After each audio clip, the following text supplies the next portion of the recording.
Islam Muslims divided over penalty for apostasy. The new definition may vilify the wrong people and risk yet more division, Archbishop of Canterbury Justin Welby and Archbishop of York Stephen Cottrell said in a joint statement.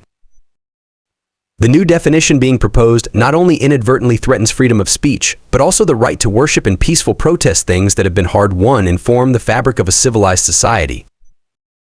Crucially, it risks disproportionately targeting Muslim communities who are already experiencing rising levels of hate and abuse. Welby and Cottrell highlighted concerns over the implications for public life resulting from the proposed redefining of extremism. We join calls for the government to reconsider its approach and instead have a broad-based conversation with all those who it will affect, they said. The Church of England would be very willing to fulfill part of its historic role by sharing and facilitating that conversation. The UK has a proud history of welcoming people from all walks of life and celebrating diversity. We are a community of communities. Our leaders should cherish and promote that and pursue policies that bring us together, not risk driving us apart. 3/4 of Muslims in the UK are concerned for their safety following a spate of far-right riots across the country, according to a survey by the Muslim Women's Network. Just 16% said they felt the same before the violence erupted. Nearly 20% said they had encountered hostility in the UK before the first riot on July 30th in Southport, which was sparked after a mass stabbing at a youth club left 3 young girls dead and multiple others injured. Misinformation spread on social media attributed the attack variously to a Muslim or an asylum seeker. The alleged attacker was later identified as 17-year-old Axel Rudakubana, who was born in Cardiff. Rioting spread to other major cities across the UK, with mosques being targeted at numerous locations. In an interview with Sky News, 2 Muslim women who were at one of the mosques targeted by rioters, Abdullah Quilliam Mosque in Liverpool, voiced their fears about the prevailing climate in the UK. Lila Tamia, a 26-year-old student, said there was almost a sense of the police aren't going to protect us. And so it was really important that there was that show of solidarity from not just the Muslim community. It was quite a lot of the non-Muslim kind of community who came out that Friday to defend the mosque. Amina Atiq, a 29-year-old poet, told Sky News, "I felt as if it was not fair that we didn't get a chance as a Muslim family to grieve for the 3 little girls. Because soon after that, we felt as if we were more suspect to that attack." The CEO of the Muslim Women's Network, Baroness Shaista Gohir, told Sky News hate crime has gone up in the last decade, and the hate crime strategy is out of date. She added, "I want to see hate crime legislation strengthened with the term hostility defined." Gohir said the charity is setting up a helpline and more people, especially Muslim women, need to report hate crimes for society to better understand their frequency. "What's really worrying me is when women are calling up saying, 'We were abused and we were with our children.' If we want to prevent decades of civil unrest, we need to openly debate mass migration and especially low-quality immigration," explains Andrew Hunt. The riots and legitimate protests of the past fortnight have often been summed up as far-right versus Muslims, or even more crassly by Sadiq Khan as an issue of brown versus white. This does everyone a disservice, especially democracy. At heart, there is deep concern about mass migration and particularly illegal immigration. Barely a day goes by without a horrific story that everyone agrees is unacceptable. Whether it's the Gambian rapist who cannot be deported because he may not get the health care he needs back home, or the Kurdish migrant who pushed a 61-year-old in front of a train. There is something profoundly dangerous about our immigration system. This has nothing to do with racism or the far right, and everything to do with the foundations of society, the rule of law, and the social contract. There is something profoundly dangerous about our immigration system. This has nothing to do with racism or the far right, and everything to do with the foundations of society, the rule of law, and the social contract. But attitudes on the broader issue of legal migration have also changed fast. Over the past year, the economic case for mass migration has been obliterated. Myself, the CPS Carl Williams, and the OBR's David Miles have all written comprehensive research demonstrating that mass migration is destroying British quality of life and making us financially poorer. Since Brexit, the quality and economic contribution of the average arrival has collapsed. On average, they just do not generate anything like enough economic wealth to cover the costs of the public services, infrastructure, and housing that they need, let alone long-term issues like integration, environmental pressures, and social cohesion. As Labour grandee Margaret Hodge has written, we must stop viewing these legitimate concerns through the ugly prism of identity politics. Because crucially, mass migration is hurting the poorest the most. On my estimates, 20 years of mass migration has cost the poorest British households over PS300 a week. On my estimates, 20 years of mass migration has cost the poorest British households over PS300 a week.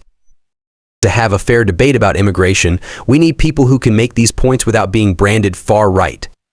And that is why it is time to give imams a voice. I came up with the acronym to describe integrated Muslims against mass migration. Fittingly, imam is Arabic for one who leads. If you live in any British city, you probably know a good few imams. Most British Muslims are peaceful and law-abiding. Many of those who arrived after the war came precisely because they looked up to Britain. In fact, extensive polling found that 93% of British Muslims feel a strong attachment to Britain, and over half want to fully integrate. Moreover, Muslims broadly share the same views and priorities as the wider population. The idea of a Muslim vote is something many Muslims reject as a divisive myth. Similar to the wider population, polling done just before the election showed the NHS, economy, housing and immigration to be the top issues among British Muslims. The Israel-Palestine conflict was the top priority for only 1 in 5. The fact that immigration and housing are up there says a lot. My wife is from Leicester. She knows many imams. They have been complaining about mass migration for years. Many Muslim-dense areas around Leicester and Birmingham saw the highest proportion of Brexit votes. 2 years ago, many blamed the Leicester riots on the shock rise in mass migration. Having lived peacefully for generations, the sudden influx of poorly integrated young men overwhelmed decades of social cohesion. Now they are furious as whole streets of much-needed houses are being bought up to house illegal immigrants and students, two groups who will contribute almost nothing to local authority finances or social services. What makes them particularly livid is that most had to work extremely hard and make enormous financial sacrifices to come to Britain. When they see the small boats arriving, they feel nothing but resentment. Most pointedly, mass migration is hurting the reputation and cohesion of all British Muslims. Decent people, who have contributed for decades, are being tainted by a new wave of low-value and often criminal arrivals.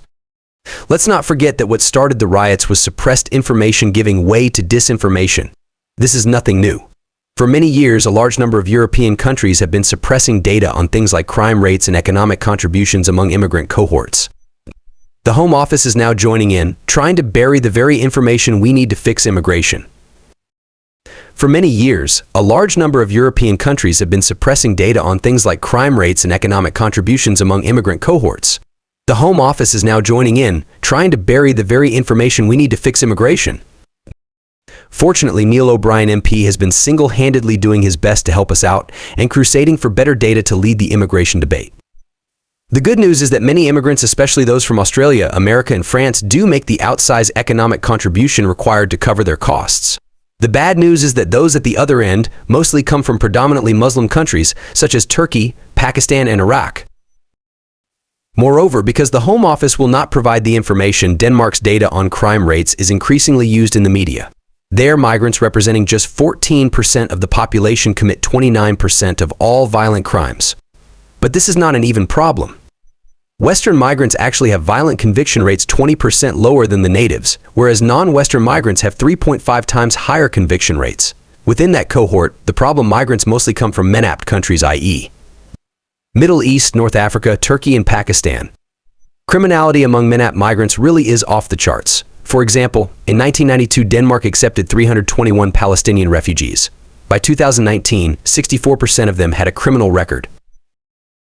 In short, many of those arriving from the Muslim world, and particularly those entering illegally, are committing a disproportionate amount of serious crime and costing far more in public services than they are putting in. Ultimately, that hurts the lives and reputations of decent Muslims and honest immigrants. Once again, imams should be demanding the Home Office use the data to stop the bad apples and deport all the illegal arrivals. They are the biggest victims here. If we executed a credible solution to the small boats and used big data and AI to cherry-pick only the best immigrants, we could solve the crisis, grow the economy, and transform attitudes towards immigrants and Muslims. Fortunately, imams already have a poster boy who is fighting to do just that. One of the few highlights of an otherwise painful general election was Zia Yusuf's speech at Reform UK's rally in Birmingham. The entrepreneur and Reform chairman describes himself as a British Muslim patriot who wants a grown-up discussion about immigration without name-calling how many millions share his sentiment. If I were Nigel Farage or any Tory leadership candidate, I would be round the mosques and the Muslim communities, recruiting those millions of forgotten imams. They are ideal conservatives. Most came to the UK because they admired British traditions, they have socially conservative viewpoints, and their communities are being trashed by mass migration. If I were Nigel Farage or any Tory leadership candidate, I would be round the mosques and the Muslim communities, recruiting those millions of forgotten imams. Just imagine if they protested side by side with flag-waving English Christians. The real far right would be null and void. Meanwhile, tone-deaf Keir could no longer dismiss legitimate democratic voices. Presumably, he would have to become three-tier Keir, cue a million wedding cake memes. If we want to prevent decades of civil unrest, we need to openly debate mass migration and especially low-quality immigration. Not as a Muslim issue nor as a far-right issue, but as an imperative that unites us. The voice of imams could lead us all. Author Andrew Hunt graduated from Cambridge with a law degree in 2003. He worked in TV production before moving into finance. It was here that he became fascinated by how personal investors and small companies could turn negligible resources into enormous fortunes. Applying the same mindset and principles, Hunt was able to retire in his 30s. He now invests in interesting projects which aim to make the world a better place and runs a radical center-right environmental think tank. He is also the author of Better Value Investing.